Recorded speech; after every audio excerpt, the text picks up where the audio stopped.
In time of your schedules to join us this Thursday morning. We promise to serve you an interesting show, quite educative, informative, and so we'd like for you to indulge us and stay with us throughout the entire period of the show, and of course stay with us through our subsequent programming.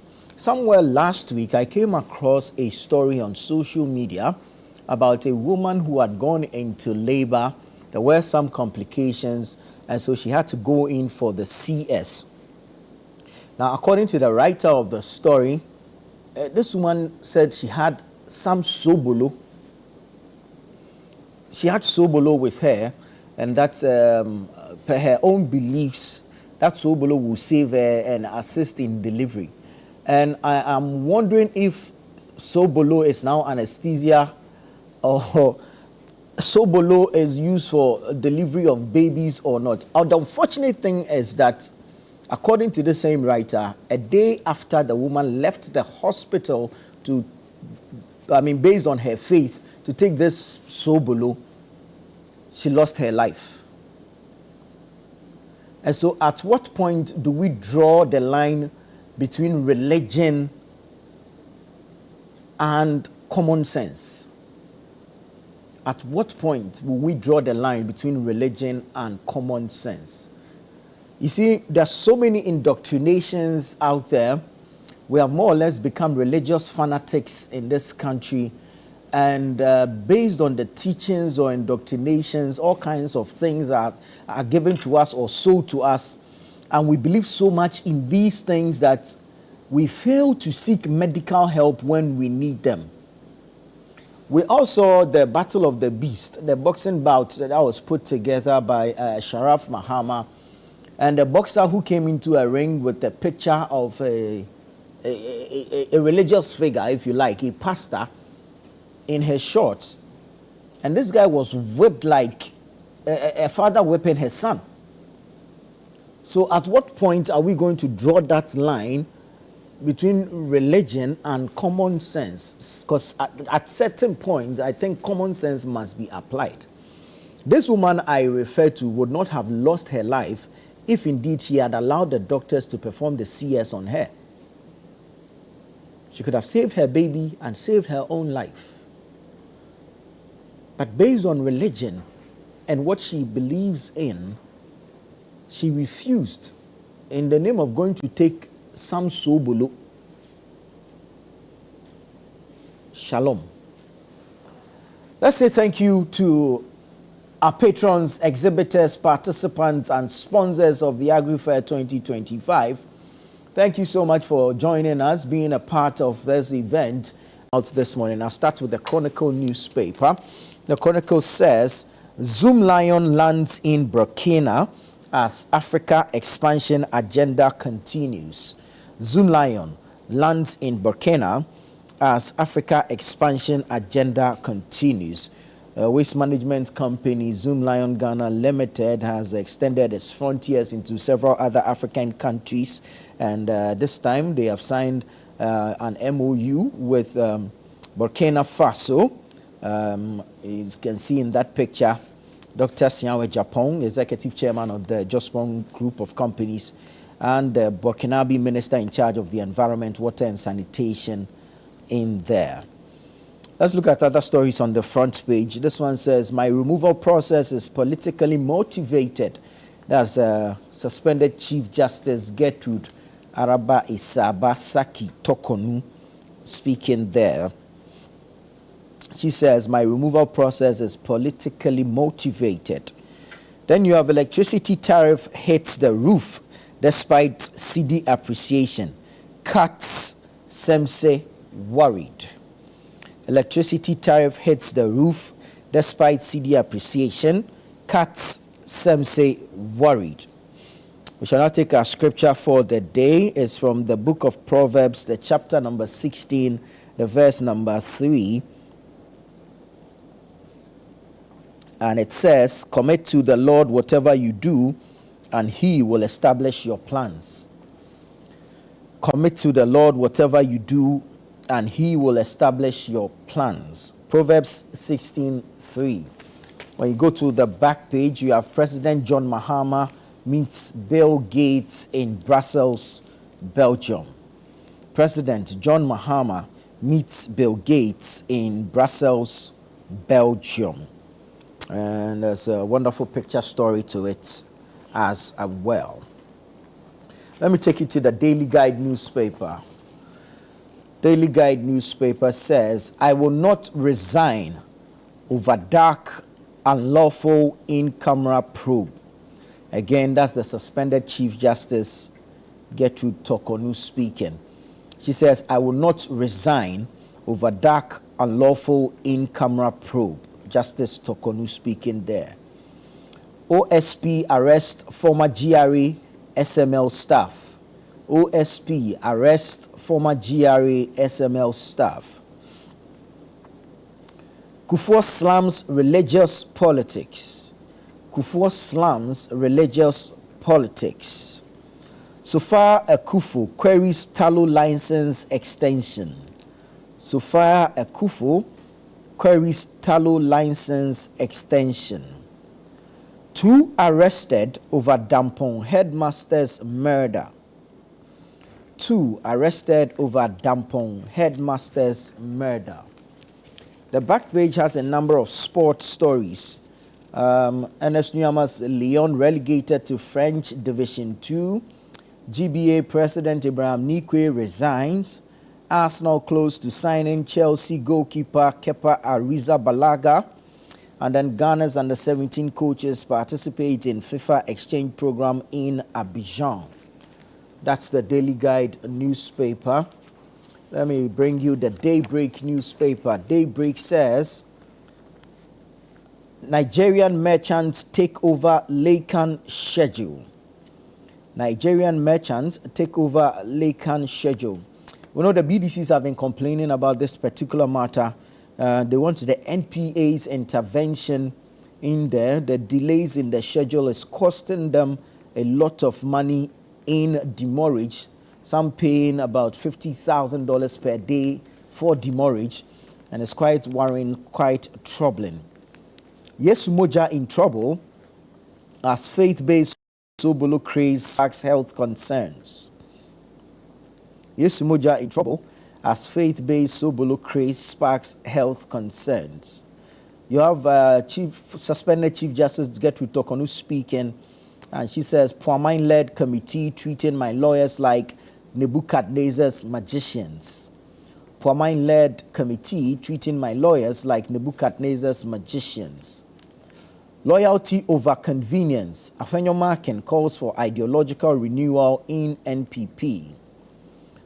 Loyalty over convenience. Afenyo Markin calls for ideological renewal in NPP. Then you have the Potter's Village marks 25 years of touching lives, launches legacy fundraising campaign. That's the Daybreak newspaper. I'll take you to the New Republic. The New Republic says, Iyoko sweeps ex-NAFCO cartel, CEO, wife, and 2 directors nabbed. Iyoko sweeps ex-NAFCO cartel, that's the National Food and Buffer Stock Company, CEO, wife, and 2 directors nabbed. Debt disaster rocks Kevin Ochre. Debt disaster rocks Kevin Ochre. Swiss firm demands Springfield takeover amidst debt scandal. Oil tycoon seeks palace help as accusations of a $90 million fraud hits hard. Torkornoo blah blah blah. Government says she must play by the rules or face the music. Ex-GRA boss, 2 others nabbed over SML scandal. Ex-GRA boss, 2 others nabbed over SML scandal. Then you have GJA elections, plot thickens. GJA elections plot thickens. Jomfor implicated in voter register scam. Drivers, cleaners, watchmen, cameramen, and duplicate names uncovered. That's the New Republic newspaper. I'll bring you the Business Analyst, which says Torkornoo government clash over removal process. Torkornoo government clash over removal process. GJ elections, Kwabena Yeboah, Asempa crew, Ato, others endorse Jomfo. GJ elections, Kwabena Yeboah, Asempa crew, Ato, and others endorse Jomfo. BOG staff dismissal. Minority condemns act, demands immediate reinstatement. BOG staff dismissal.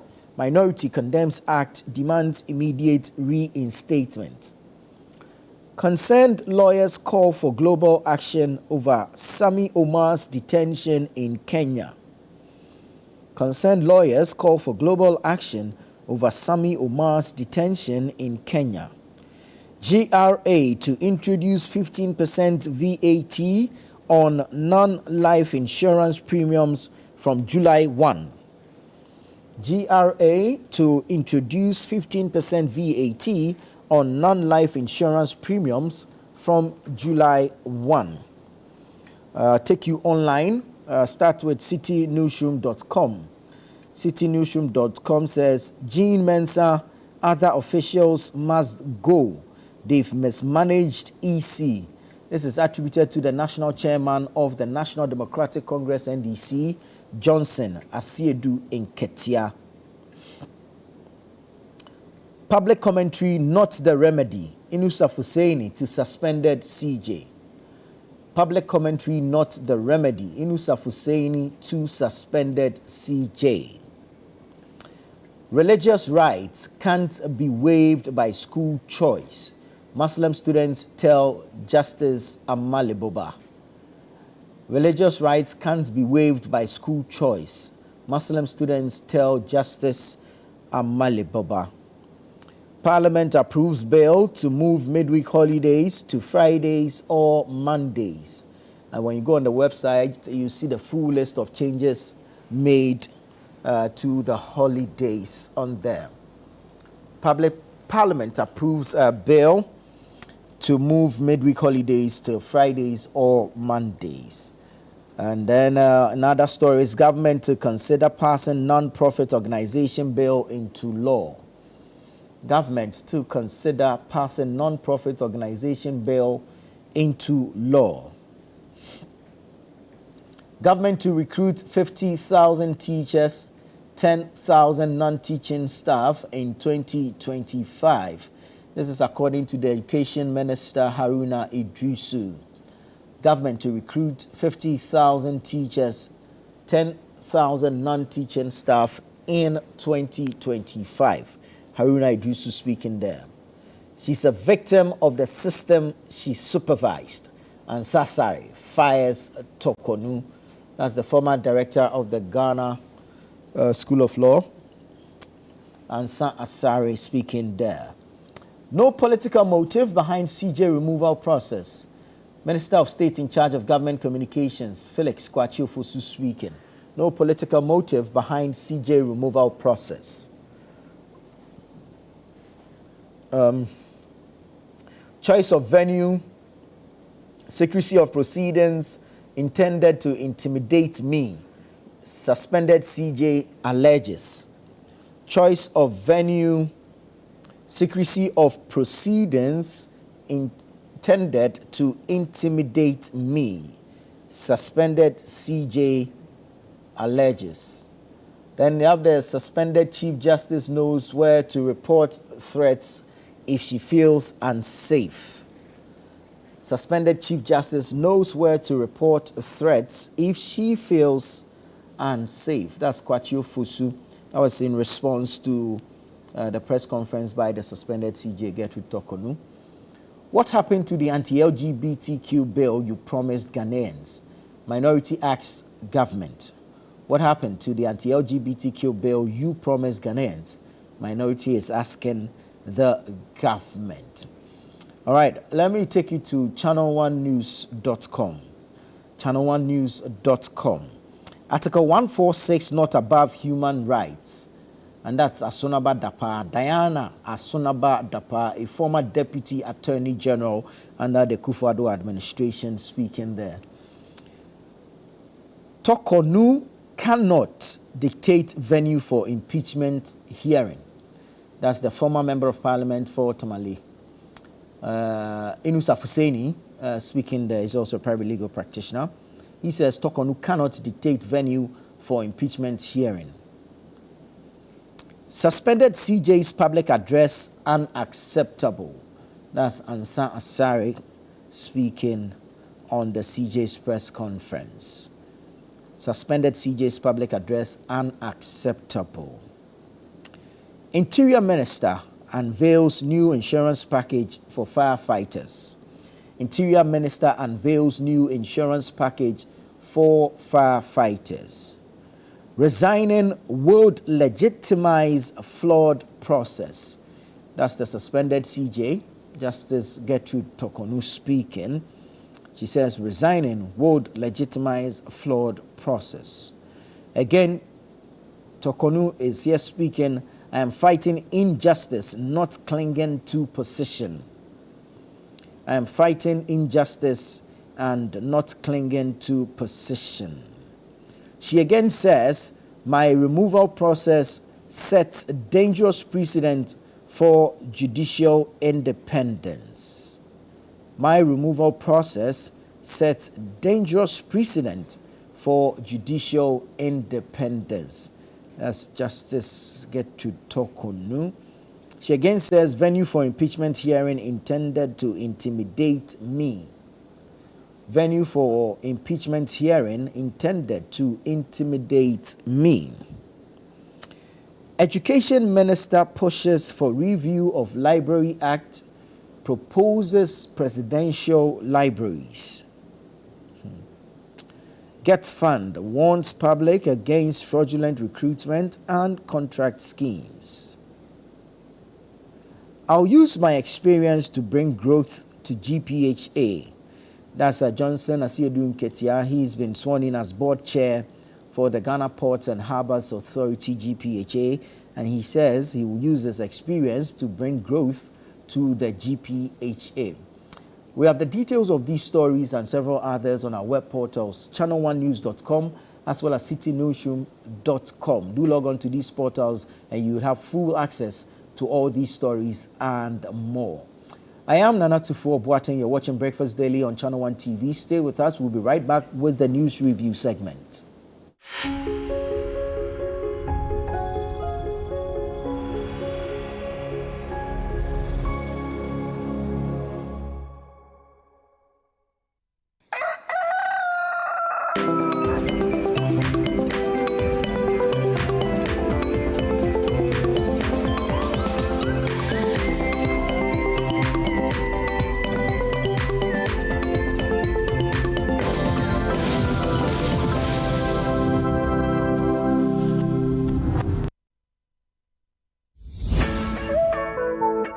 This June, the business wave is back and it's bigger than ever. The City Business Festival 2025 on City FM and Channel One TV, where it's all about business.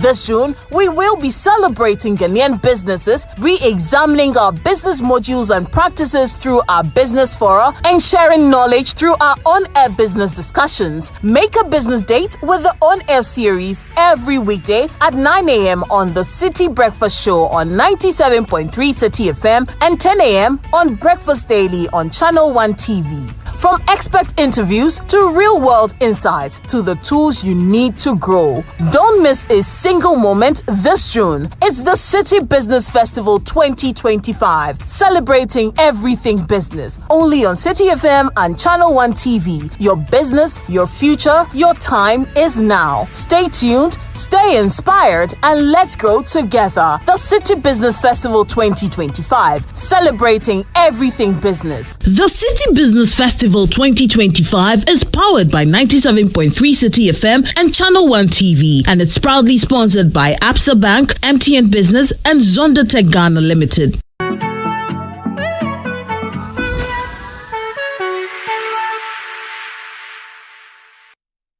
Welcome. It's Play to Aid. Get ready for the game show where every play has a purpose. Welcome to Play to Aid, the only game show where your knowledge and skill don't just win you prizes, they help change lives. What sport is considered the most popular in the world?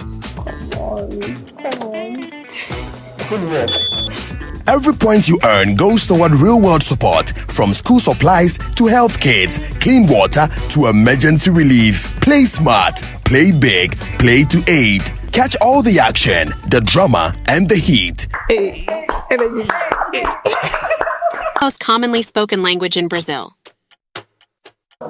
Portuguese. Play to Aid every Sunday at 3:30 p.m. only on ChannelOne TV. Edna, let's begin. The Play to Aid game show is proudly sponsored by Tang Palace, Giraffe Island, and VVIP.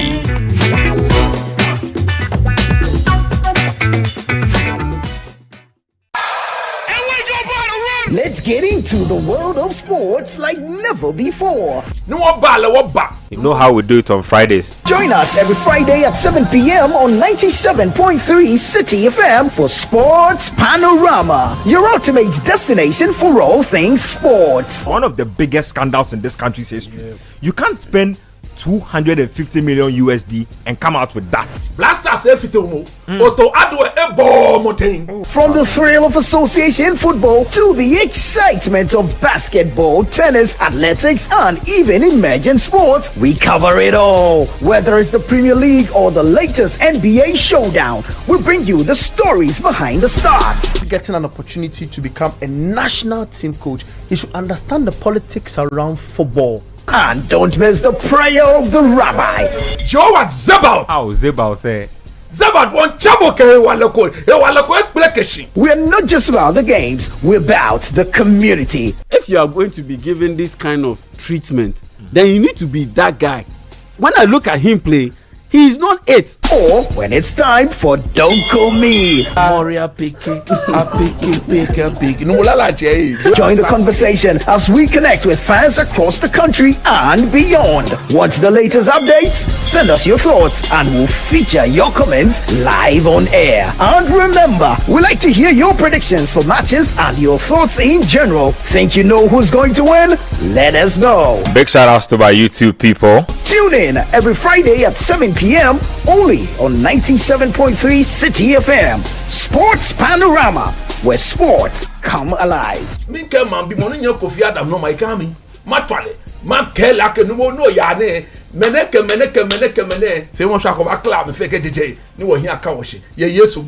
Amen. Sports Panorama, your weekly sports fix. Don't miss out on the action. Sports Panorama. Catch the excitement every Friday.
Thank you for choosing us. This is Breakfast Daily here on Channel One Television. It's time now for the news review segment.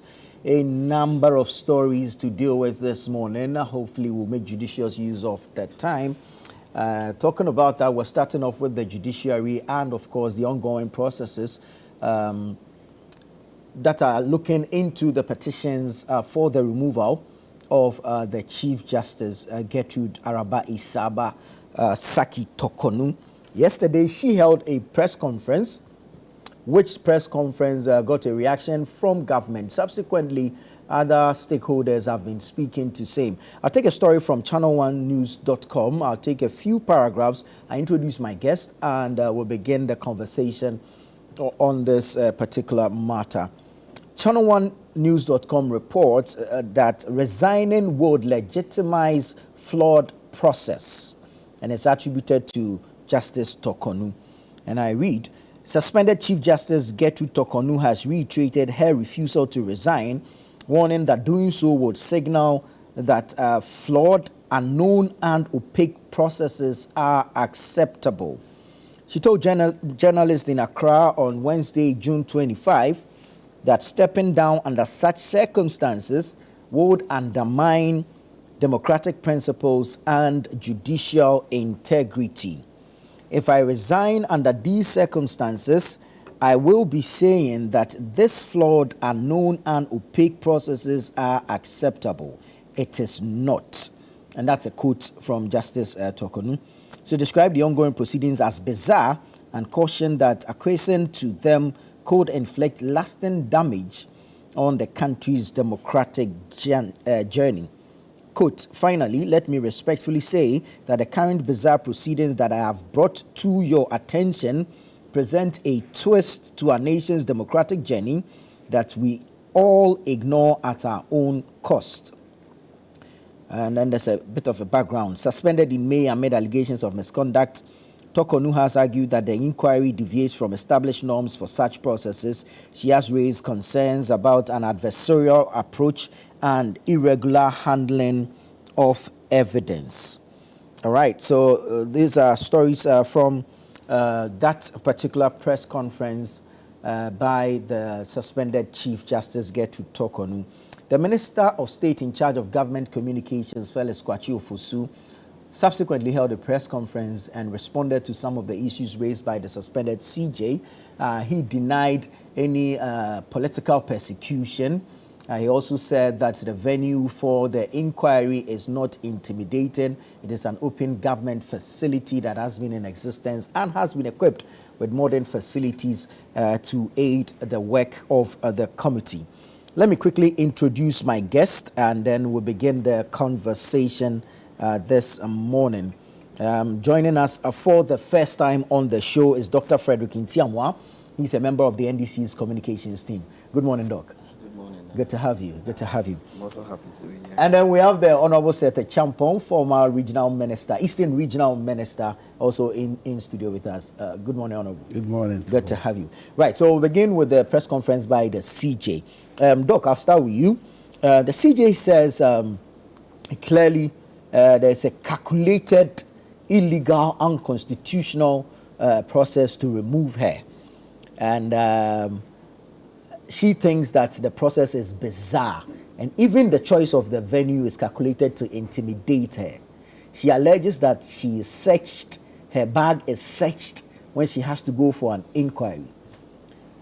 We listened to Felix Kwasi-Ofosu yesterday, who says that there's no such vendetta against her, and that is just a constitutional process being followed. Your reaction to this? Thank you, Nana.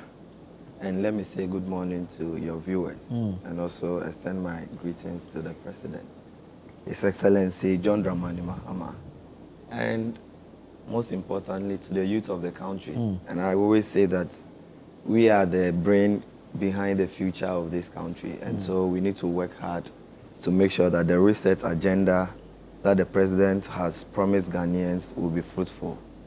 To comment on the issue about the Honorable Chief Justice press conference, I would say that let this be put on record straight, that I think that this was not necessary. And for her to have, yes, it wasn't necessary. And for her to have gathered that courage to come out to expose process that is supposed to be confidential. This is one of the major reasons why she should go. I'm saying this because she's the one who has taken an oath to defend the Constitution at all times. And the same person who is the head of the judicial service at the Supreme Court interpreting the Constitution is breaching the same provision of the Constitution. What does Article 146 Clause 8 says? That It the says hearing that should be in camera. in camera. Now she's come out and she's giving details about the procedure, the allegations that she claimed were filed against her, things that are supposed to be confidential, because we've had this process before. Even though it didn't involve Chief Justice, we've had the Electoral Commissioner gone through process like that. We've had justices of our Superior Court, Justice Derry, in a case against Justice Derry versus Tiger IPI in 2015, 2016. And these all processes went through in camera. So at what point, she being the head of our judicial in terms of interpretation, knowing, because if you look at her credentials, she was, I mean, making known to the public about the long service she's had, the kind of, I mean, status that she has, I mean, gotten to. We don't expect her to breach the Constitution that she's sworn an oath to protect. And if we look at the statement that she's put up, I would say these are allegations that are unfounded, and it will not stand any legal litmus test anywhere in our Constitution. Because one, she spoke about the fact that this is the first time that somebody has been subject to such procedure, which is wrong. We've had justices who have been subject to this procedure in camera, the Article 146. I mentioned about Justice Derry. We've had Charlotte Osei. We've had the Strad Boss. All these Loretta people, Lamptey. Yes, Loretta Lamptey. All these people went through the procedure in camera. So at what point is she saying that she is so special and so she should be given some special dispensation? And she's stating that when she was going and she had to be searched. I haven't been to the Supreme Court, but my research tells me clearly that all those who go to the Supreme Court, they have to be searched. But this particular hearing is not at the Supreme Court. So I'll come back to that, Nana. It's not at the Supreme Court because if you look at the precedents that has been set already, all the people that were involved were presided over by Supreme Court Chief Justice. And this one involves the Chief Justice. So she cannot decide where the proceedings should take place. But even more so, these are her colleagues. They know her. She knows them. Yes. So why are they searching her? No, this is for security reasons. Because where the, I mean, if What you look danger at, could she possibly no, pose? because she's not the only person. Everybody that goes there is searched. She says her husband was even refused entry. So if it's just me, we CJ, come back to coming that. to sit We in come front back of to my that. colleagues, what danger could I possibly pose? No, we come back to that. She's talking about the government, but let me finish this point.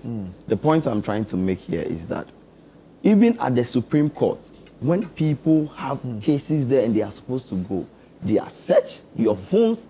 The last time I was at the one of the courts, your phone has to be, I mean, taken. So these are procedures that have been put in place by our judicial, I mean, system to make sure that everybody is safe, including you, the petitioner, or I mean, whoever is involved, the defendant, whoever is involved in whatever allegation that has been brought against you, and including the justices or whoever is presiding over the case. So it's not only her, but all the people that are within the area. We have to make sure that everybody is safe. And so the search is necessary because even at the Supreme Court, these things happen. Even at our district courts, they don't search, but most of the time they take your phones and certain things from you. So I don't see anything wrong with this. And we've had these processes gone on in the past. We never heard about Madame Charlotte Osei coming to complain that she went and she was searched at the Supreme Court. So now she's making issues out of it. So why is she complaining? She applied for a public hearing because according to her, she feels her rights are being violated. She feels special. That's that is what what you think. That is what she feels. She feels that she is more human than any other person because this is the law. And she stated clearly, the law is the law. What does the law say? If we read 146, at which point in the Constitution about the article states that somebody can have preference.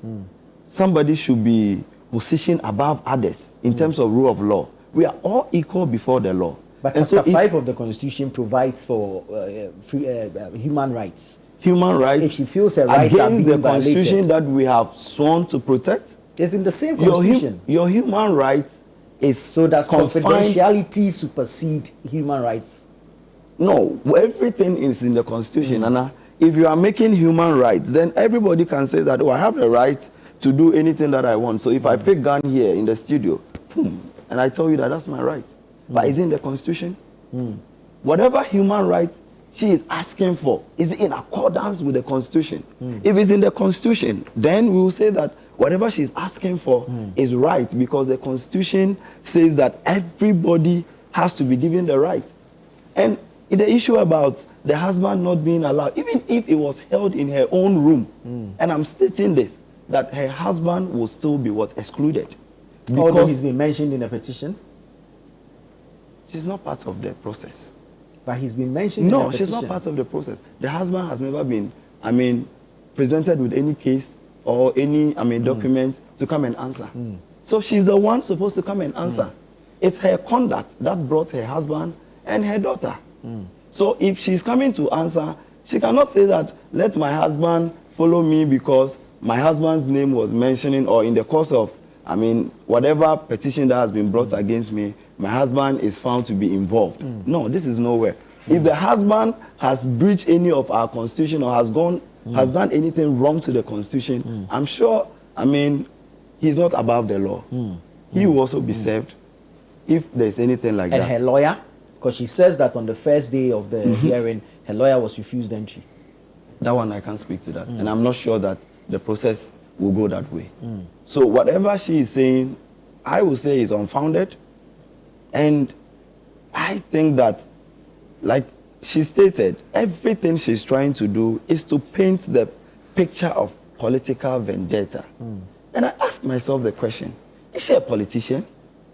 I didn't know. Maybe my senior brother here will tell me if she's a card-bearing member of the NPP. But if not, then at what point is he supposed to suffer from political persecution? No.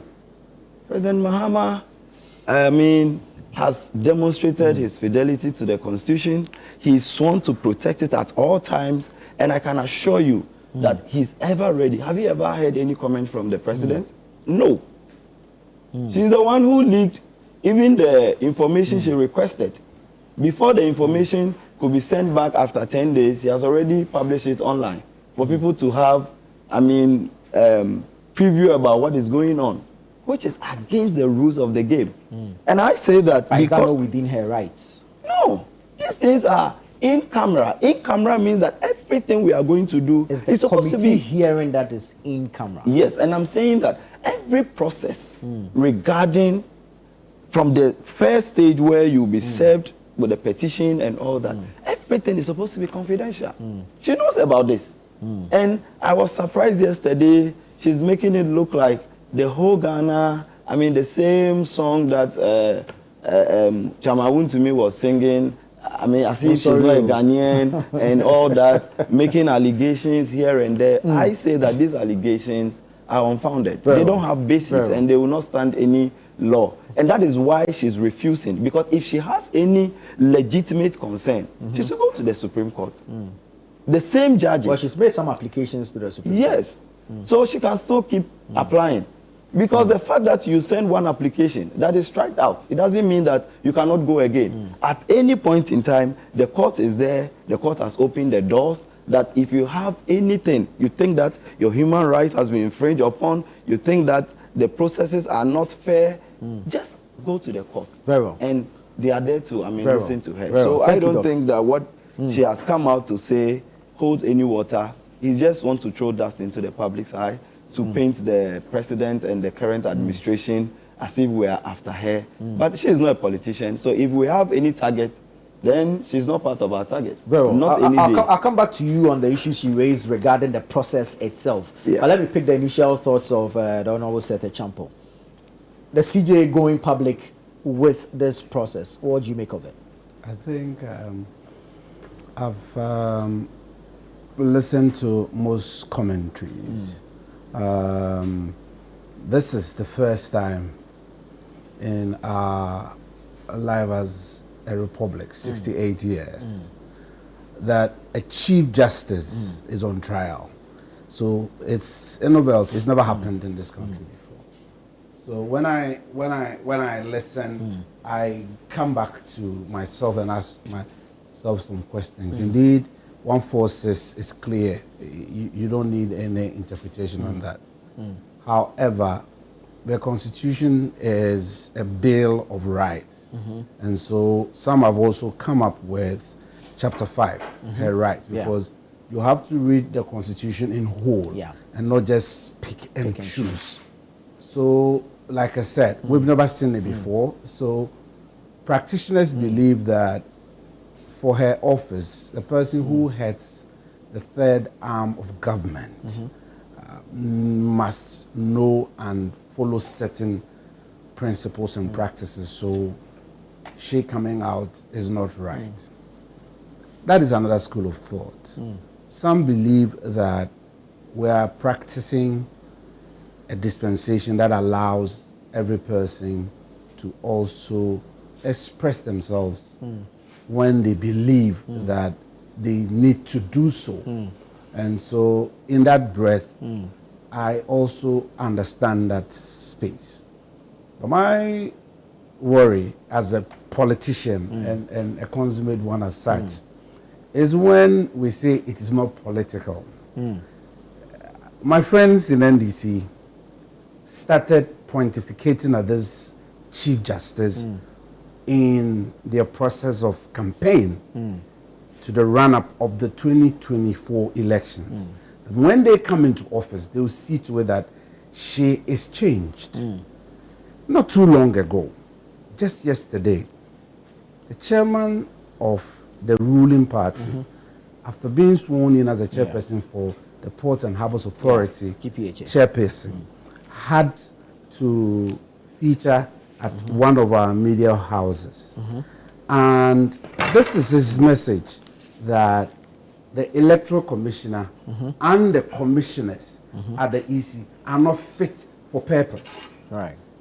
I know that after Chief Justice Torkornoo, the next action of the government and her cohorts is to remove the entirety of the EC panel. Beautiful. My happiness is this. I know you're going to discuss the public holidays that have been amended, and I have a bite of that. If we are all alive and God grants us strength and energy, at least in my time as a Ghanaian, nobody can distort our history. I'll be able to speak to the history that I know about. My pain for this country is that many a time we try to write a history and rewrite the history of this country, which is not good and which is not fair. I will sit and tell all of us that what we are doing to the Chief Justice will come back to haunt us as a people. It is not fair and it is not right.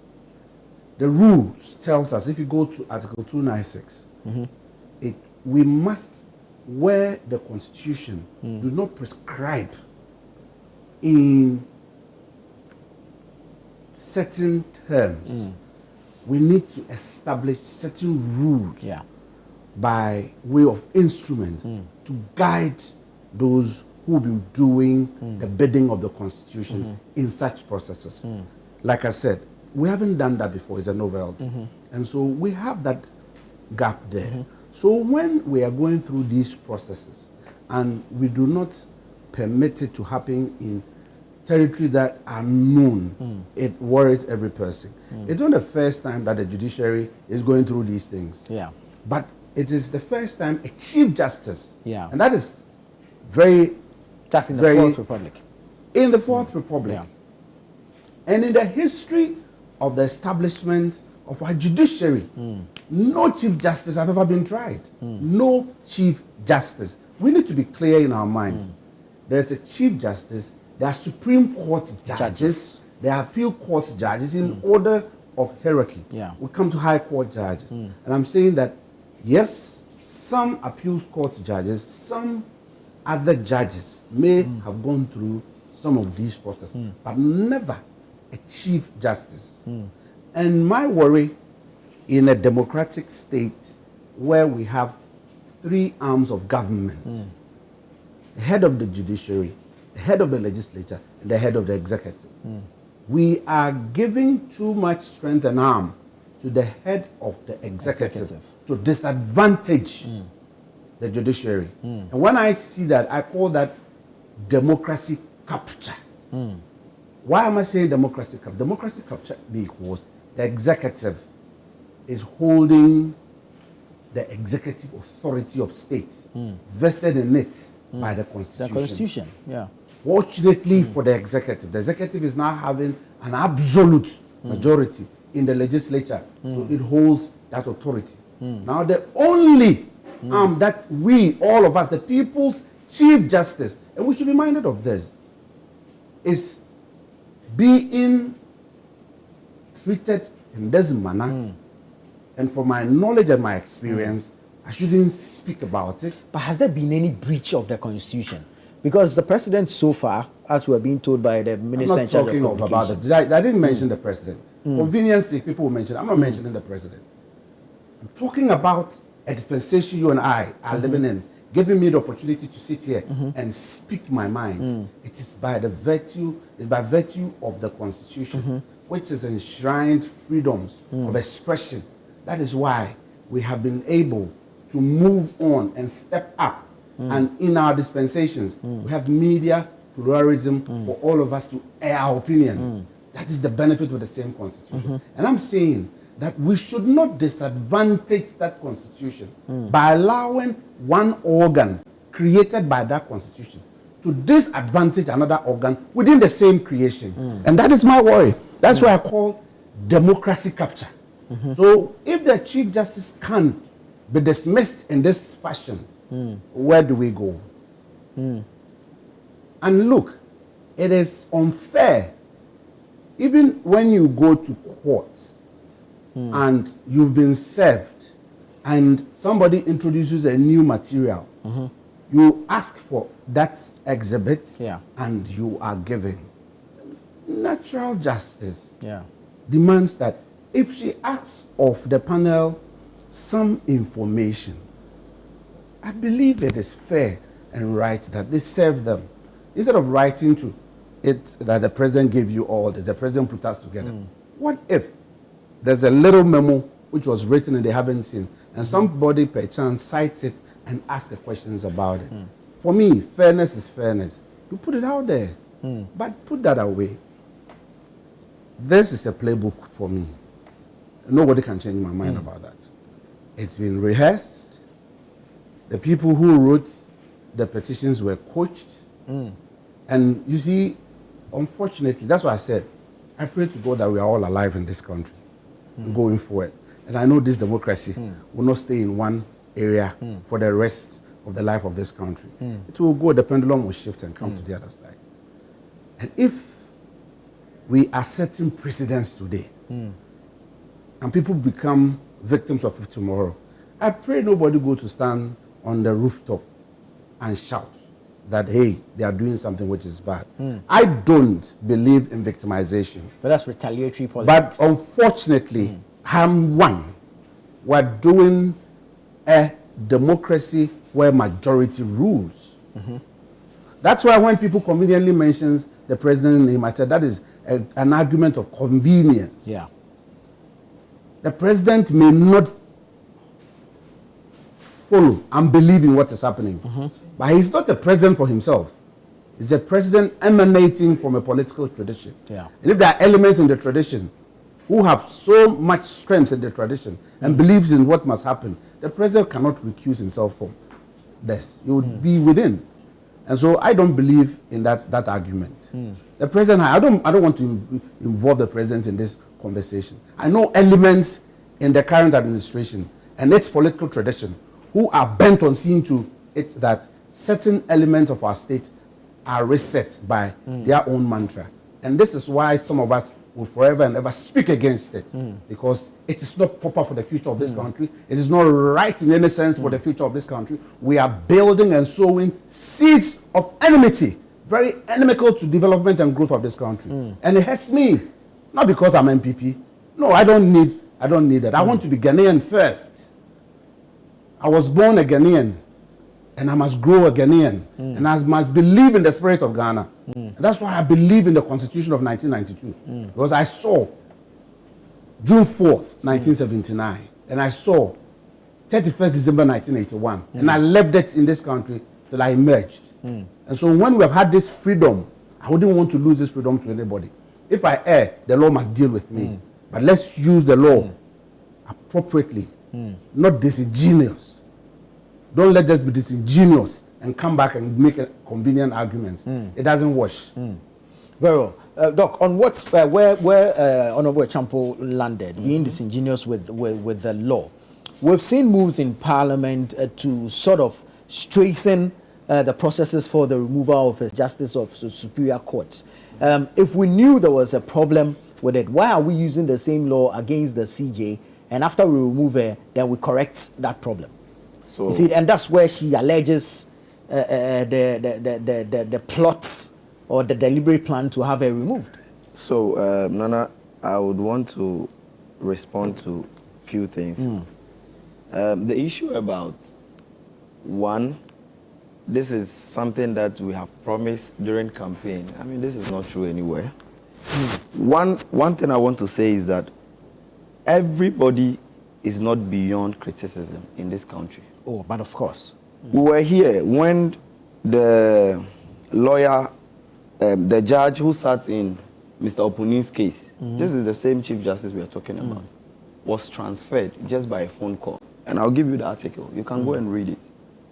And so if such instances take place and people are complaining and criticizing about the fact that the judicial process is not fair, are we saying that once we put our criticisms out, we have set procedures in motion to remove the person? That's no. And in the first place, if I criticize you, do I have any grounds to petition somebody to remove you? Unless you have actually, have some misconduct. Because if you look at it, yeah, we came to power when we were in opposition. Yes, we criticize, and I'll take that. We criticize president, we criticize, Speaker of Parliament, we criticize, because you had every right. Yes, we have every right to criticize her. But the criticism doesn't mean that once we've criticized you, that means that once we come, the criticism is enough grounds to remove you. No. There are reasons that have been stated in our constitution, and the framers knew that things of this sort, we are humans, and we are what? We are infallible. And so one day, somebody might do something contrary. And I heard my senior brother saying that she has rights. But the question I always want to ask, and this is to the public, for them to judge, is that are we saying that if we talk about rights, he spoke about freedom of expression. We've had in this country where people were summoned to the Supreme Court because of contempt. On what basis? Because of their expression. So you can say you have freedom of expression, but make sure that that expression does not go against any of our laws. If that expression goes against our laws, you'll be pulled. Even what she has done, I'm not a lawyer, but I want to find out, does this not amount to contempt in the case of the committee that is sitting on the case? Because pointing directly to Justice Kwamai, saying that she's not fit to sit on the case, and whatever they are saying does not have merit, and so she knows that they are doing everything to make sure that she's removed. This is a justice of the Supreme Court. And she, being the Chief Justice, is alleging that those justices that when she was, just a few months ago, she was empaneling them to sit on cases for people, now she has lost confidence in them. And now she's speaking all manner of words against them. Does this not amount to contempt? She gave reasons why she thinks Justice Kwamai especially should not be on the committee. So everybody can also have a reason. But we are here in Ghana where people made statements because of judgment that were given by Supreme Court, and they were instantly pulled and say, come and answer. because that is what? Contempt. And so if we say that, oh, because she's the Chief Justice, she has every right to make any comment that she wants, then it means that we are also choosing part of the Constitution and leaving part. So let's come to the issue about the constitutional review and reforms. My big brother was saying that he feels that, I mean, the way we are treating this case is not the best because it's setting a bad precedent. But I want to ask him, is it today that he's realizing that the Constitution has issues? Or when they were in power, he saw it, but he kept quiet because he thought it's never going to happen. You see, we have to be true. We have to be very truthful to ourselves that once we have identified that this is wrong, at any point in time, if we say we are honest people, then we should say it at every point in time. Don't wait when it is very inconvenient for you before you bring it out. The Chief Justice was the one interpreting the law, and he said the law is the law. At that point, when she was saying the law is the law, didn't she know that there were flaws in our Constitution? So she sat there and said the law is the law, knowing that there are flaws in the Constitution. She should have pointed out and say that, yes, I have come to meet the law, but the law has problems. And I think that going forward, presidents and parliament and all that, they should start a constitutional review. Justice Doche actually gave this warning in 2020, the issue of the CJ versus the Attorney General. That is it. So she never made any complaint. Now, because it's biting her, she's now seen the flaws. She now can read widely. She can now see the letters and the spirit of the Constitution clearly. And now she's saying that, oh, after all, the process is not fair. The process is not fair. It is the Constitution that is not fair. And I am asking, the people who wrote the Constitution, is the president part of the people who wrote the Constitution? We all came to meet the Constitution. The Consultative Assembly, I'm not sure President John Dramani Mahama was part. I'm not sure you are part, Nana. I'm also not part. We came to meet as it is. And so once we have come to meet the Constitution, the time they wrote the Constitution, the world had not developed to this level. So at this time, we have seen that even though they had good intentions and they envisaged that a lot of things will happen, but most of the things that are happening are very new. And we think that they don't find their place in the Constitution. So there's a need for amendment. And that is why the president promised that when he comes, he will kickstart. And he has kickstarted the process until the process is complete. He couldn't have done that before the processes to remove the CJ? To do what? So are we saying that, Nana, are we saying that? You are using the same Constitution to find a problem with, are you to saying remove the that, CJ? Yes, and after you are done removing her, you amend? No, the process is ongoing. The process started not because we are removing the Chief Justice, that's why we want to amend. We started the process before her removal process is also ongoing. So are we saying that today we are amending the Constitution, we should suspend all court proceedings so we are done with the amendment of the Constitution? No. I tell you today, somebody the majority is being given a was sentence. I'm saying the that floor of today, Parliament. somebody is being given a sentence in a district court, in any other court, even in Supreme Court today. So should we strike out whatever ruling that was specific? No, the majority leader is not regarding the processes Constitution for the removal. Because if you look of at the CJ, the current Chief Justice who has been suspended, her proximity to the opposition party, it is, you can easily tell. Now she's being represented by MPP everywhere. You saw after the press conference, she was having some pleasantries, exchanging pleasantries with MPP members and all that. And they are the people who came to back her. And I'm sure, I mean, they are the people pushing her to come out and come out and come out. Mahama has appointed 7 justices to the Supreme Court. Can we say same about them? The justices? Can we say same about them? Because they are appointed by John Mahama. Can we say that there's a relationship between the NDC and these justices? No, we are not talking that is about what you are alleging. No, that is not what I'm alleging. What I am saying is that the conduct of our Chief Justice and her close proximity to the opposition is what we are talking about. We are not saying that Nana Akufo-Addo appoint, because in any case, all the justices there, except one of them, they were all appointed under the, I think 2 of them, they were all appointed during the time of President Akufo-Addo. So why is she afraid? Even some of them, it was something that was through her own recommendation. No, that did not happen. That did not happen. Definitely, she might have influenced some of them. That did not happen. So if she has influence to recommend, so why is she running away from the same people that she sat on panel with, discuss issues and all that?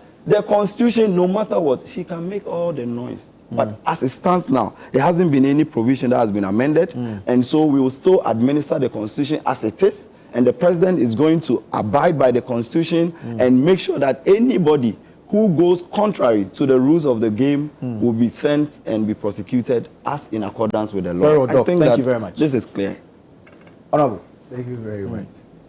Unfortunately, Dr. Ntiamwa must go and read about Kwame Champon said very well. Because you need to understand where I'm coming from. And you can go and ask about me from members of your political party who knows me. I'm happy that you don't know me very much and you're talking about me. Go and read about my positions when I was a legislator.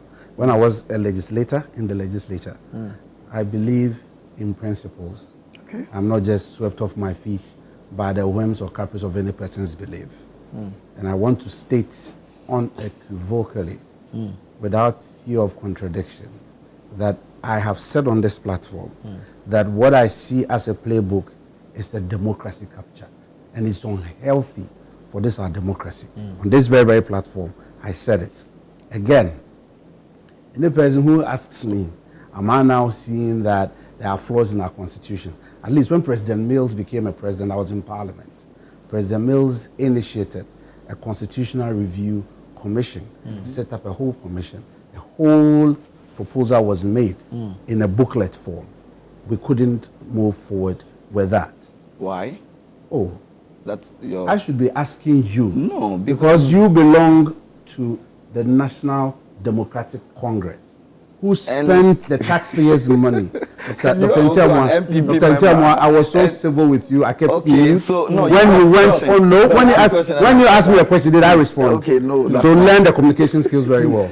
I don't want to do that with you. Okay. So the beauty of it is that it is a democracy. We may have the authority of states today. We may have some rights today. We may exercise them, whereby we may not be able to fully exercise and exhaust it. That is why we say a democracy is a continuum. And so he started it. He couldn't complete it. I'm happy President John Dramani Mahama, who inherited it, has gone a full cycle. God has gifted him again another opportunity, and he's come and put some statesmen together to work on that for us. So that is a process. President Akufo-Addo also did same. He couldn't complete it. I'm coming to the truth of the matter. Convenience sake, it is one forces the president is employing and is using for the exercise. I don't have a problem about it. We are all in this country.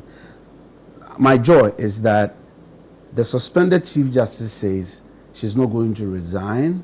She's going to go through the entire process. And that for me is my joy, because we are going to have evidence after the exercise. But I don't think resignation is legally permissible at this point. Once 146 proceedings have been initiated, he has she the right. could have before No, the setting please, up of at the end of the day, the posture of the National Democratic Congress advocates and the way they prescribe and predict the end of what we are seeing. I mean, should I go and see a soothsayer to tell me what is going to happen? She knows that they are going to find her guilty. But she wants the people who put her there as a people's Chief Justice to know that she would follow through the process, won't give anybody a shortcut, and we would have some precedents established. That for me prescribes my Ghana first attitude. I have never seen Chief Justice Torkornoo, her husband, nor any of her children in any of our MPP gatherings. I have never ever seen them in any of our MPP gatherings. But we have relations.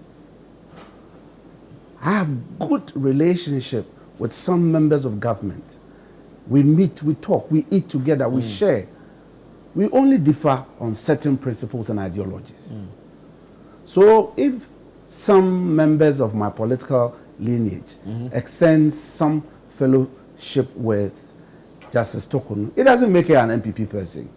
Right. That's why I'm not comfortable with arguments of convenience. Let's speak to the issues. If you make it so tangential, you just destroy the entire conversation. And I don't think it is proper. I will continue to say, the playbook I'm seeing is pure democracy capture. I pray to the NDC. Maybe I may not be alive, but they are setting a precedence. Another tenure, another system may get a similar opportunity and may do worse. And they will stand on their actions of today to be the precedent that has been set. That is why we speak against their actions. That is not healthy for our young democracy. Some say our democracy is not young. Others have practiced democracy for centuries. We have gone just beyond 3 decades. And I love it because in the last 3 decades, I've seen a lot of improvement, a lot of growth, a lot of opportunity for the country's people. So I believe in the spirit and the letter of the Constitution and what it prescribes for us to do. That's why I will speak and defend the Constitution each and every day. I'm not defending Madam Torkornoo, but I'm defending the office she holds. That's why I talked about the 3 arms of government. Right. If we give the opportunity and we don't speak up and allow the executive to treat the judiciary this way, we're doing nothing. There are some law lords today sitting there who are also reading through the lines. And look, you may believe me or not, you can do a survey. You realize that there are some judges that neither believe in NDC nor NPP. They believe in the state because for them, that is their stewardship. And so when we who have identified ourselves to belong to certain political traditions decide to define them and clothe them with certain apparel, I find it a bit difficulty and an affront to their practice and profession. And I pray that going forward, we will look at what we are doing. I believe that the woman must be treated fairly. They must do things right, but people are set in their ways. So sometimes I don't want to speak too much because they are made up their mind. Like I say, it's a playbook. And I wouldn't want to talk too much about it again. Very well. The show is interactive. You can join us with your thoughts, your comments, and contributions. Your messages are coming in fast and quick. Let me take a few of them, and then we can continue the conversation in studio. This one from Sir Joe Baba in Bogatanga says, greetings to you and your producers. Yes, we all know for sure that the lenient CJ is gone, and nothing can change that. I was, however, happy to see her finally strip the devil naked for the international communities to see. Listening to her, it was obviously clear that all petitions leveled against her were frivolous for any president to establish a prima facie case against her. Well, posterity will be the best judge in the near future. This one says, good morning, Nana. The process for trying to remove the CJ was politically motivated. No doubt about that. It's a big shame. This is Ahmed from Nima in Accra. Nuti Fafa from Aflao says, laws don't take retrospective effect. Thus, the old law must be followed. If the CJ feels her rights are being abused, she should go to court. It's that simple. Good morning, everyone. In fact, the suspended CJ has exposed President Mahama and his NDC for using these unfounded excuses to remove her from office. It is only under injustice, President Mahama, that petitioners will not be allowed to go through cross-examination for their claims to remove the all-important person like the CJ. This is unbelievable. So this is this the legacy Mahama wants to leave for Ghanaians? The response from government simply means it's a political agenda to remove the CJ. Well, that's what you say. Your name is QNet. Christian from Sandima. This one's a question to Doc. Kindly ask Doctor that will he accept a judge sitting on his case if the same judge is going to be a witness to his opponent? And isn't that the reason Puaman JSC had his name mentioned by the suspended CJ? This is Abeku asking you. Well, this is one of the issues raised by the suspended CJ, that Justice Puaman will be a witness to one of the petitioners, Daniel Ofori, while sitting on the same matter. So, I mean, we only live to see or wait to see what happens throughout the process. But let's move on to our second issue for the day. Electricity tariffs are set to go up 2.45% effective July 1. We saw a 14.7, a 14% increase earlier. The second pricing, we're now going to see, as the second review, we're going to see a 2.45%. Yeah. But the city, you say, is appreciating. Yes. What is happening? Nana, if you look at, Ghana now, and you look at our energy sector, we operate with what we call automatic adjustment. And so the factors of production, that is, to be able to produce electricity, must be considered when reviewing prices or tariffs. And if we look at the factors, one of the factors that we look at is, one, our currency to other foreign currency, that's the strength. We also look at the price of fuel that we use to run, because aside Akosombo, most of the energy that we get come from our thermal plants, and these plants have to be fuel to run. Yeah. So the price of fuel at that time. We also look at legacy debt. Then we also have to consider what we call capacity charges. Right. So if you look at currently what we have in our system, the fuel prices have gone down. We also have the CD having much strength against our forex. Yeah. So these two factors are in good shape. But we have a legacy debt, something that is hanging on our neck. And we know it's close to about, if you put all together, about $4 billion. And so we need to do something about it. The next thing... Which debts we have been taxed, we have been paying taxes for all along. Tax? Which tax? It's the energy sector levy. Energy sector levy. Energy sector levy, if we want to talk about it here today, we are not going to leave there. So we have ESLA. The ESLA was brought in by President Mahama. And when the NPP came to power, they mortgaged it.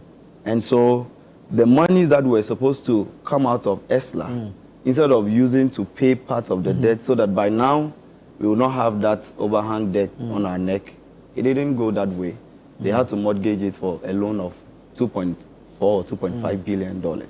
And so that is where we are today. So that money wasn't available for the past 8 years to be used to offset this year's energy sector debt. Well. And that is how come that when we came, we realized that no, we still have to touch on the ESLA, because we know that the ESLA was the only way out. Because the debt is from 92. If you look at the records, it's not one government. That's why we call legacy debt. And so if after the 2013, all the way 2015 doomsaw, we realized that no, we need to bring something out that is going to work and help posterity, so that we don't go back to that dark age where we entered and a lot of companies were struggling and all that. And that's why President Mahama was a visionary to come out with that ESLA. And I will say this on the records. During the handing over around 2016, late 2016 to early 2017, there's one thing that President Mahama said to President Akufo-Addo, that he can touch anything, but he's begging him, the ESLA, you shouldn't touch it. But he didn't listen.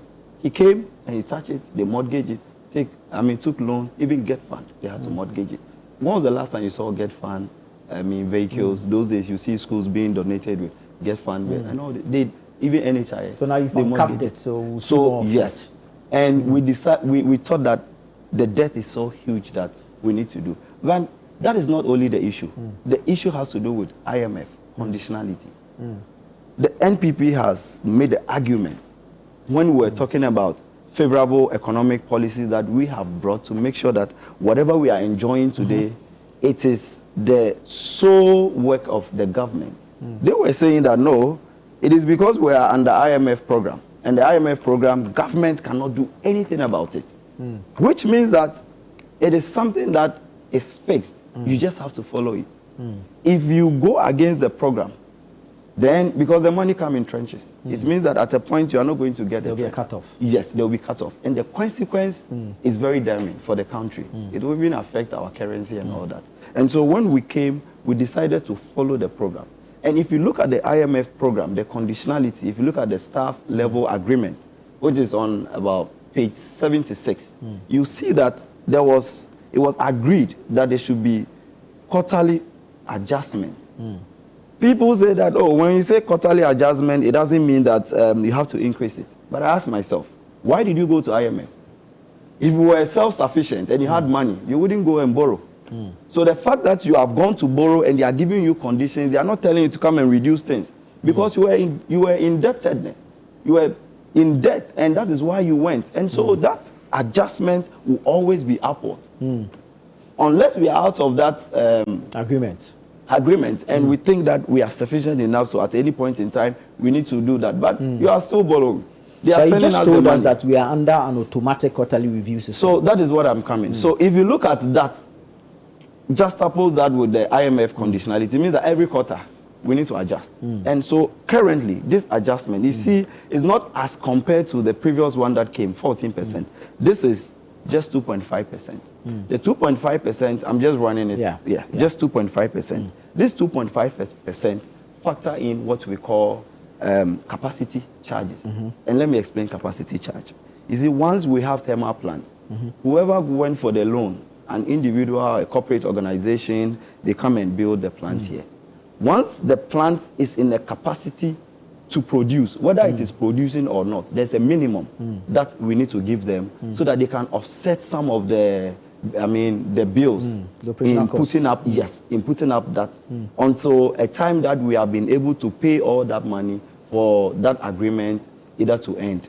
And so that capacity charges alone, a year is $500 million.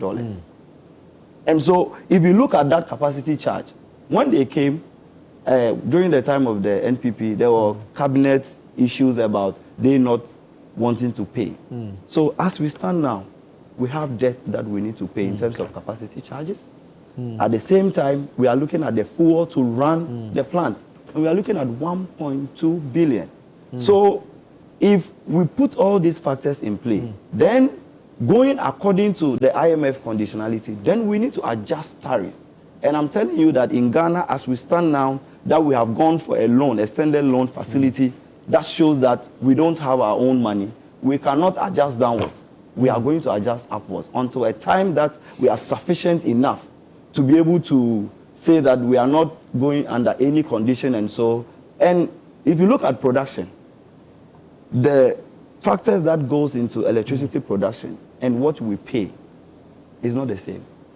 The government over the years has been subsidizing all these things for us to enjoy. So even the one that we are crying about is not the same amount that we are paying because to adjust tariff quarterly so we're not paying realistic tariffs. Yes, realistic tariffs. As in when we have to pay, it is not politically feasible for a government because the ordinary citizens are going to cry, they are going to kick about you. So most governments are not interested in putting a lot of these costs for the ordinary Ghanaians to pay. And that has worried us a lot, leaving us that huge debt. And so when we came, we cannot continue to add up to the debt. So we have to make sure that everything, at least the consumer should pay close, if not the same, close to what should be the reality in terms of payment. And that is what has brought this 2.5 increment. Very well. Look, I'll come to you, but I need to take a break at this point. I'll come to you and then we'll deal with the issue of tariffs before we move on to other matters.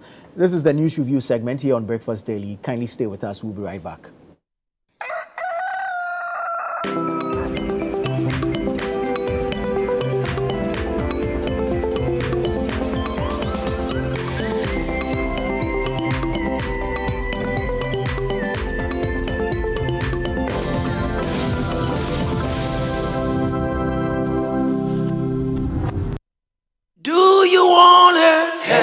Smile. Ready for a smile makeover? Hi, I'm Tanya from Bethel Dental Clinic, Ghana. Cosmetic dentistry services can enhance your smile's beauty and boost your confidence with a more attractive and radiant look. Whether you're interested in teeth whitening, veneers, or a complete smile transformation, an experienced dental team can help you achieve the smile of your dreams.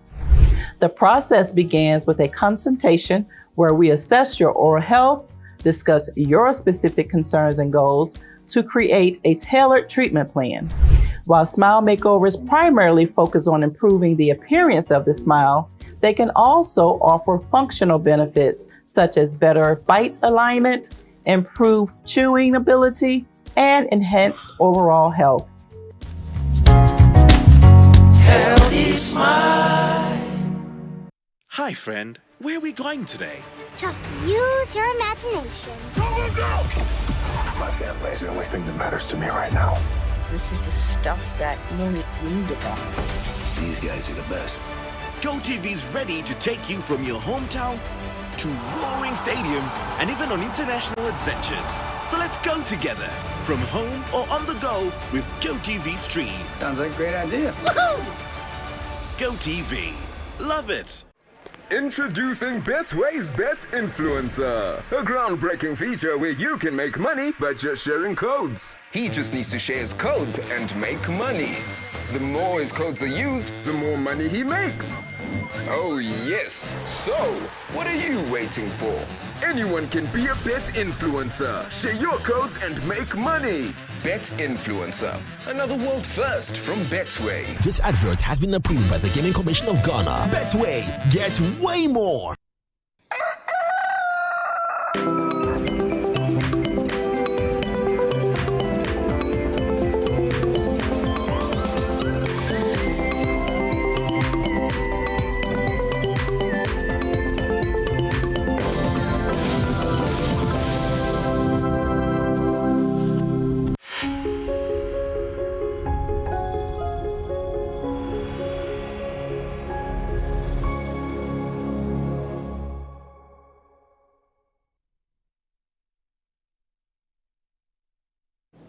Grateful that you stayed on with us. This is Breakfast Daily on ChannelOne Television. We're having a news review segment. I'm having a conversation with Dr. Intiamwa and the Honorable Seth Champong. I'm going to Honorable Champong now. The issue of an increase, proposed increase in electricity tariffs set to take effect July 1. Honorable, your take on this. With all the prevailing conditions, ordinarily, a typical Ghanaian would not have expected an increase. But here we are. We are set to pay 2.45% more by July 1. What can we do? That is what the people who are managing our economy has told us they are going to do. When they do that, that is the best way they can manage the economy for us. We believed in whatever they told us, and we elected them to come and manage. They're enjoying their goodwill, so this is the time for them to get the people to bite the bullet. So I'm not surprised that this is what is happening. We knew it was going to happen in any way. You only ask yourself about the crude market. It's a futures market. And so conveniently when people say that, yes, our currency is looking good, and currency looking good was not just, if you go through the parameters that have been put out and the indicators which got us to be where we are, except we are going to tell ourselves that there's some magic one that this government has introduced that has got us to where we are today. I mean, this is collective actions taken to manage our economy well that has brought us where we are. We are not in government today, so we cannot lay claim to anything. And if the administration of the day wants to credit you with some, they may. If they do not, you cannot do otherwise. But come to the more important matter before us. It's about the increment, which is worrying. We haven't seen any, huge increase in the world crude market prices, which are most of the time the contributing indicator that allows us to adjust tariffs. Conveniently, my friends will say, you signed up the new agreement with the International Monetary Fund, and that agreement says that there will be quarterly adjustments of your tariffs. So as a result of that, they are introducing this new increase, and they conveniently will say it's because of the IMF agreement you signed.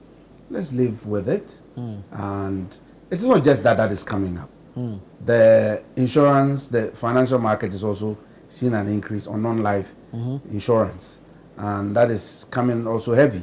I don't know whether that is also part of the IMF conditionalities, but you can tell us that is the doing of the previous government and talk about legacy debt. And I'm happy that Dr. Ntiamwa talked about legacy debt, mean that started from the PNDC era to where we are today.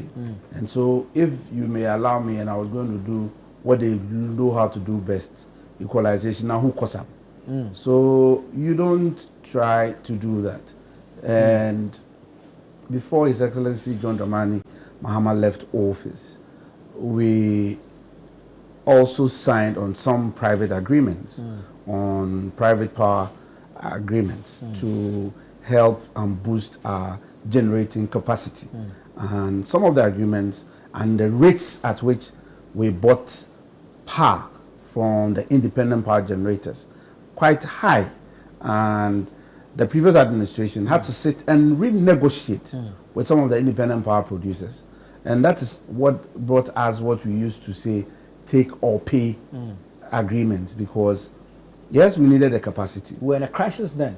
I have no challenge to that. We've been in crisis since 2006 when we first experienced that our main hydro supplier was going down, and we injected with thermal energy. That brought about the development of Abuadzi thermal plants, and then subsequently allowing other thermal operators to come into the generating sector. So that is clear to everybody that our economy was expanding, our economy was growing. You cannot grow without the needed and requisite energy supplies to your economy, and so we can run away from that. But at what cost are you doing the negotiations? That is where my campaign, my challenge comes with.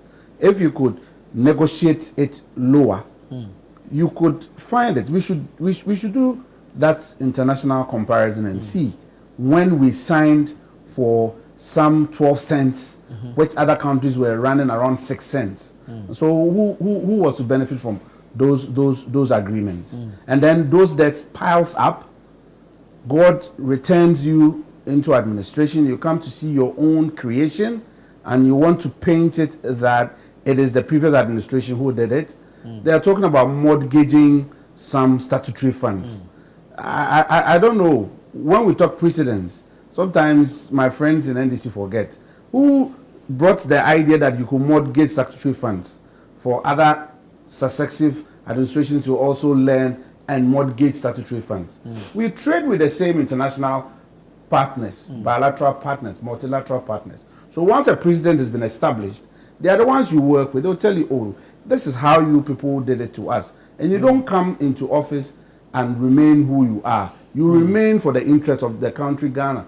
Ghana negotiated with us with these things. You have this, you have that. Those are your options. What do you do now? You may say we capped some of the statutory funds, which we shouldn't have. After a while, we should have allowed this capping to be taken off, but we managed it in a way. But I dare say that when NDC tells us that we mortgaged ESLA, who mortgaged the road fund first for us to know? I don't like doing some of these things. Yeah, because the politics of comparison it is unhealthy. Yeah. Let us discuss the issue which is before us. If you negotiate an agreement which is poor and bad, and it becomes an albatross on the neck on the country, and you come back to meet it, and you want to shift blame that somebody caused it. At the time that the NDC were leaving office on 6th of January 2017, what was the debt of the energy sector? How did they leave the energy sector before they went home? What was the debt then? And what is the debt today? If we had not been that creative to manage that sector very well, it would have collapsed. A projection by our partners was that the debt they left us was going to balloon to the hues of 12 billion. But with the kind and wise management, we kept it at where they came to meet it. So don't come and tell me that somebody left you legacy debts, which you have decently, and I congratulate Dr. Ntiamwa for defining legacy debt for us today, because they have enjoyed administration of this country beyond normalcy. And they have created it. So I pray to Almighty God to continue to help them take the whole country away from this legacy inheritance so that we can enjoy some commensurate economical freedom. That is my prayer, that God should help them to navigate so that they can reduce the burden on the Ghanaian consumer, because consuming electricity and electricity consumption is very high, very expensive, and they will give you all the narratives, capacity charges, they will give you line losses, they will give you generation losses, they will give you all the definitions. The truth of the matter is that the take or pay really killed this country and took us to our knees. We've been doing our best to lift ourselves up. And I'm always happy when I say that people don't understand me, that NDC is in office today. What they created, they have come to meet it. They have to help us solve it. Well, Doc, briefly in 2 minutes, a response to this. What I will say is, when I said legacy debt, I am not talking about proportions.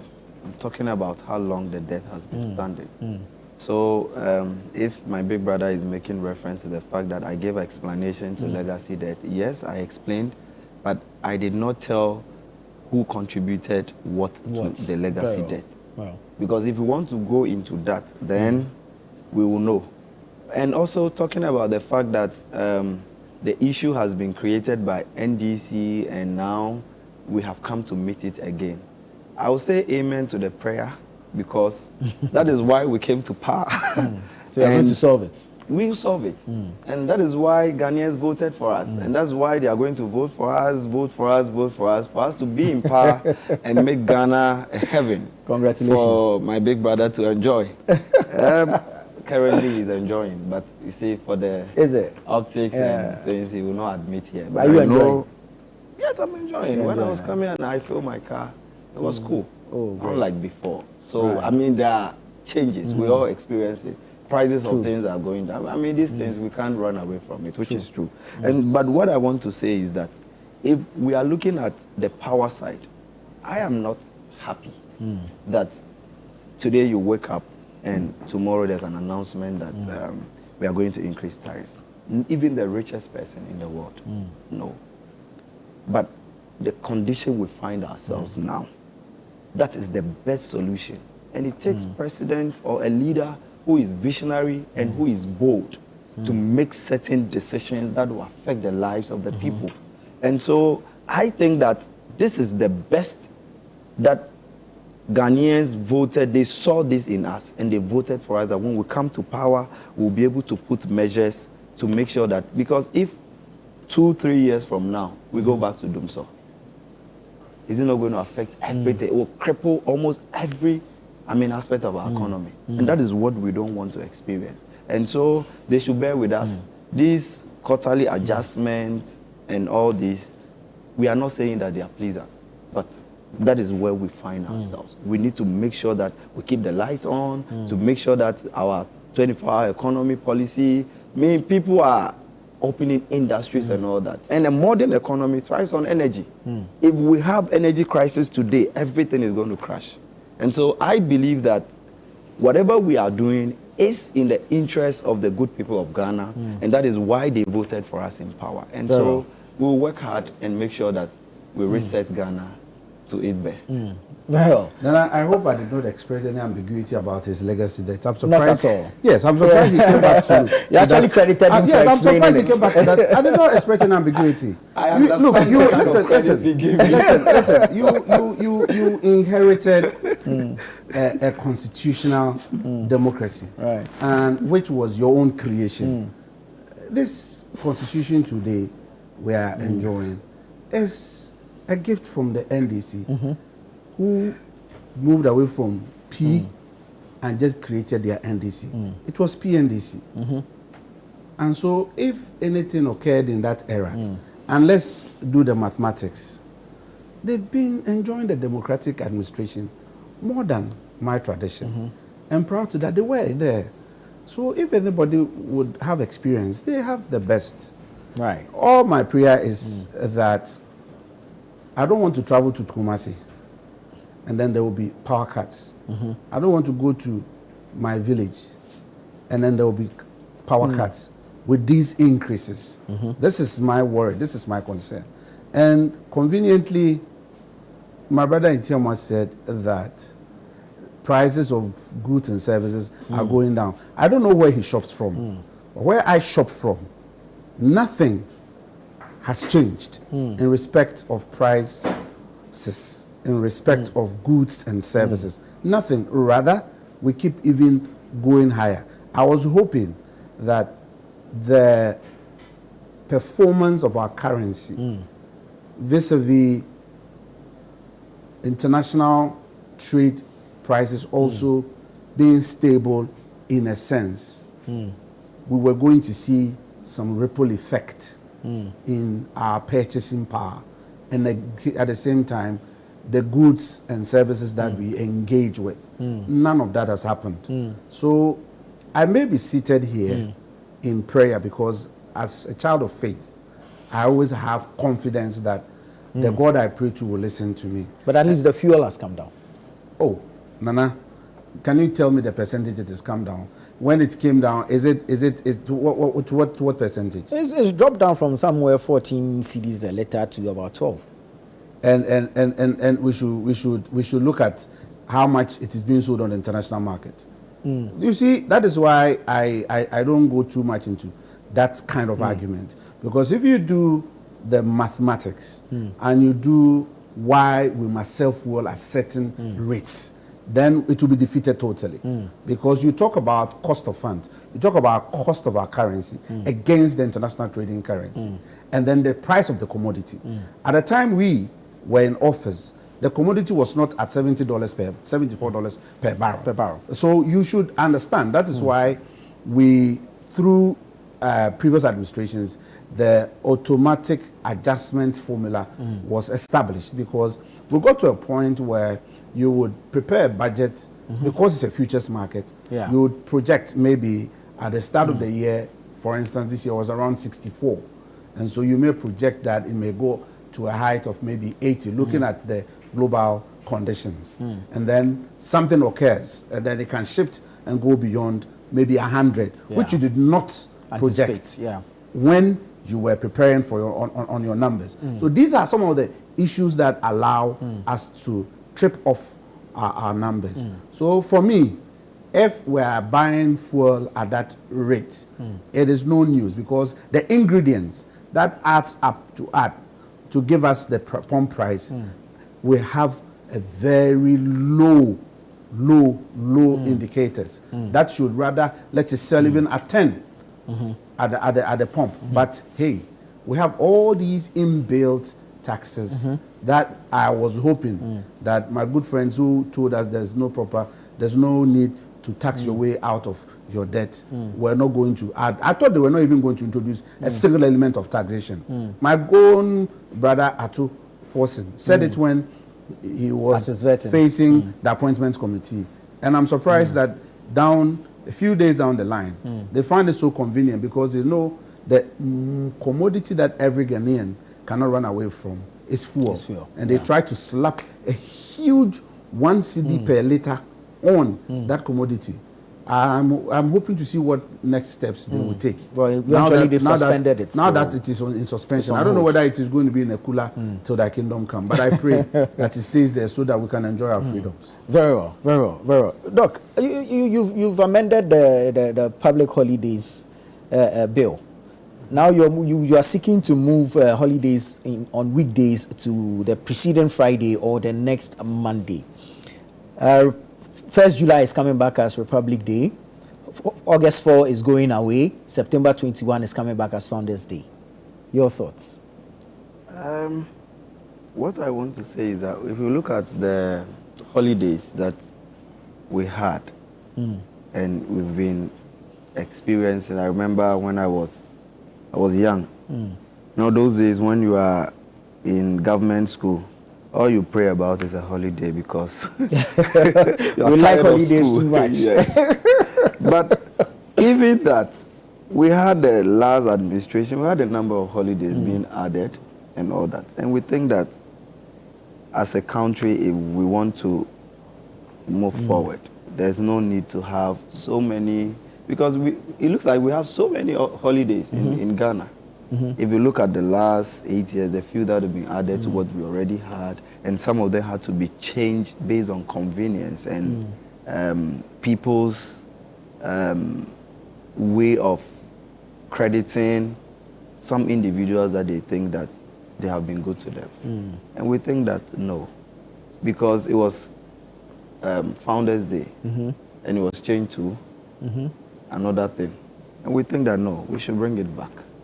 For the 1st July one that I want to talk about, this one, if you look at Ghana, beside economic policies that government has to deliberately put measures in place to make sure that the economy is able to grow, create enabling environment.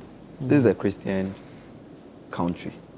And I can tell you that a lot of people, whether they go to church, whether they belong to a religious organization, believe that whatever is happening around us in our neighboring countries, especially if you look at the borders where jihadis are always moving everywhere, but Ghana is still safe and very peaceful. It is only the hands of God that is doing this.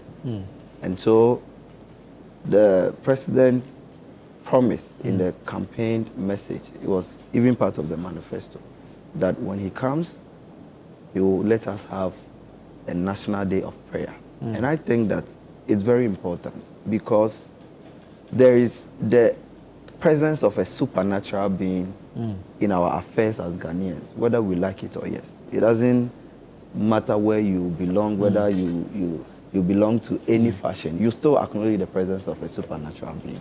And so we believe that God has been very gracious to us. And so as a country, we have the Muslims, they also believe in God. We have Christians, even our traditional authorities and all that, they have the shrines and all that, but they still pray and believe that there's a supernatural being, God. And so we all have a common front that unites us. And we want to capitalize on that common front that unites us, because aside football and other things, we go to other countries that unite them. Ghana, we have a very rich culture in terms of our religion. Now, if a Muslim is having a program, it's likely that he will invite a lot of Christians. And this coexistence is only found in Ghana. Elsewhere, if you're a Christian, you dare not talk to a Muslim. Elsewhere, you are a Christian, you dare not associate with somebody else. But this is a country that the unity does not go outside religion. It's still within, even with the small differences in religion, we still see ourselves as Ghanaians. And we feel that making, 1st July a national prayer day is going to help strengthen that bond that exists between us. Because now it looks like tribalism is taking effect to divide us. So if we have something that we can stand on it to unite us and also strengthen the bond that is between me and my senior brother here, then it's a very good start for us. And that is why we have decided to make the 1st July a national holiday. Honorable, amendments to the bill. Unfortunately, I'm saddened. Why so? I'm saddened because we are destroying a beautiful fabric called the Republic of Ghana. Before the Fourth Republic and the First Republic, we had what we call Nkrumah Memorial Day, which was celebrated, and that was on his birthday. I find it unfortunate that the history of this country is written and read, and we still want to debate how this country was founded. Nana, this beautiful daily breakfast show you host, some have sat in the saddle before you taking the seat. Yeah. So when they are writing the history of daily breakfast, we don't only say today Nana Tufo Boating is the uncle, so daily breakfast is hanged on Nana Tufo. No. And that is what we are trying to do to ourselves. That is why I say I am saddened.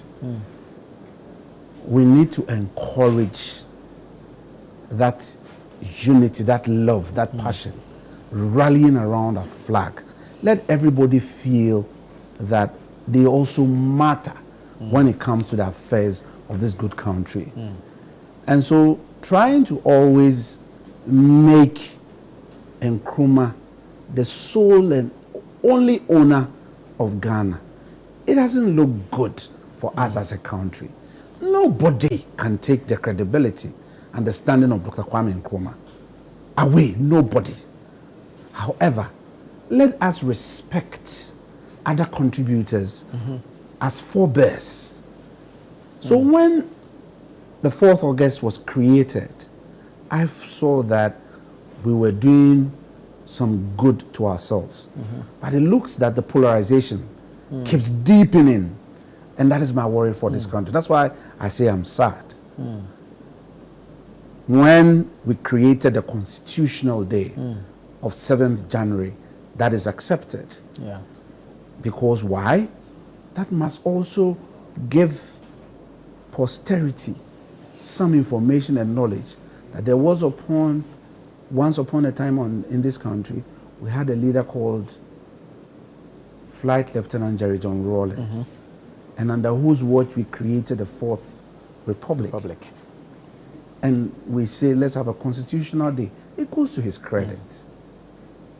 Those who started the struggle before Nkrumah came, do we want to say they don't matter? Then we should change our currency. I pray that the reset will change our currency and take away the basics of the currency. Right. We don't need that in our history. What are we doing to ourselves? Politics of convenience? Is that how we want to run this country? I'm pained. I'm pained because I've lived with whoever is and whatever is happening. I've lived it. That's why I'm not happy as a Ghanaian. It isn't because it was done under my government and I was fully integral and involved because I was the chairperson for the Defense and Interior Committee at the time. So I piloted that law. But doing that law gave me opportunity to learn more about the history of this country. Because you don't just walk in to amend a law when you don't have to get the accompanying memorandum and the spirit and letter back in the law. So I find it very unfortunate. There is the other bit, which is shifting the holidays to the weekend. And I believe before they do so, they will definitely get advice because our Interpretation Act has been assisting us in that direction because when a holiday falls, mostly in a weekend, we allow the preceding new working day to take. That is from the Interpretation Act. Right. But shifting this away and making it that sense. I mean, I feel saddened with the happenings that is going on in this country. Let's believe in building the country. When Kutu Champon introduced Operation Feed Yourself, we are now renaming it in several ways. When Kutu Champon introduced National Service, which we are still benefiting from, what are we doing to ourselves? That is why governance is a continuum. So if we are always going to come in and redo, you know something which is so funny to me. When President Kufuor became a president and was rehabilitating the then Flagstaff House and made it a Jubilee House because we're celebrating a Jubilee. A Jubilee, yeah. My friends came into office, quickly they went just and changed the name, Flagstaff House. I don't have a problem. Do you know the significance of a Flagstaff House? It was representing the crown. We are a republic and an independent state, and we still want to be attached to our colonial days. Very well. Oh, thank you so much. Unfortunately, gentlemen, we've run out of time. We'll have to leave it here. We'll find time to continue the conversations. But No. Oh, you started. You want to bite again? We've run out of time. Thank you so much, Dr. Ntiamwa, Honorable Secretary Champon. And thank you so much for staying with us throughout the news review segment. Continue watching the program. Breakfast Daily continues after this break.